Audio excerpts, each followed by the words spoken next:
ഓം നമഃശിവായ ജ്യോതിഷ രത്നം ചാനലിലേക്ക് ഏവർക്കും സ്വാഗതം. ഈ വീഡിയോയിൽ ജീവിതത്തിൽ ഒരു ഭാര്യ മാത്രം ഉണ്ടായിരിക്കാൻ കാരണമായിരിക്കുന്ന ഗ്രഹയോഗങ്ങളെ സംബന്ധിച്ച് പറയാം.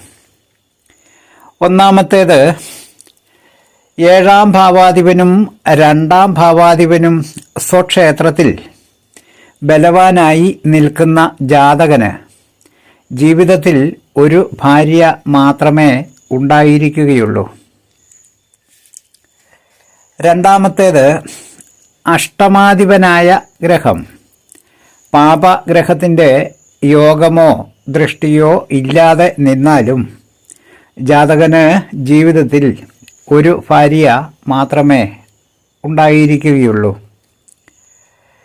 മൂന്നാമത്തേത്, 7ാം ഭാവത്തിനെ ബലവാനായിരിക്കുന്ന ശുക്രൻ ദൃഷ്ടി ചെയ്താലും ജാതകൻ ജീവിതത്തിൽ ഒരു ഭാര്യ മാത്രമേ ജാതകന് ഉണ്ടായിരിക്കുകയുള്ളൂ. നാലാമത്തെ യോഗം, 7ാം ഭാവത്തിൽ ശനിയും ശുക്രനും ചേർന്ന് നിൽക്കുന്നു എങ്കിൽ ജാതകൻ ഒരിക്കലും രണ്ടാമത് വിവാഹം കഴിക്കുകയില്ല. അടുത്തത് 5ാമത്തെ യോഗമാണ്. ശുക്രൻ 1, 4, 7, 10 എന്നീ കേന്ദ്ര സ്ഥാനങ്ങളിൽ എവിടെയെങ്കിലും നിൽക്കുകയോ ശുക്രന് പാപമധ്യ സ്ഥിതിയോ പാപയോഗമോ ഇല്ലാതിരിക്കുകയും ചെയ്താൽ ജാതകന് രണ്ടാമത് ഒരു വിവാഹയോഗം കൂടി ഉണ്ടായിരിക്കുകയില്ല.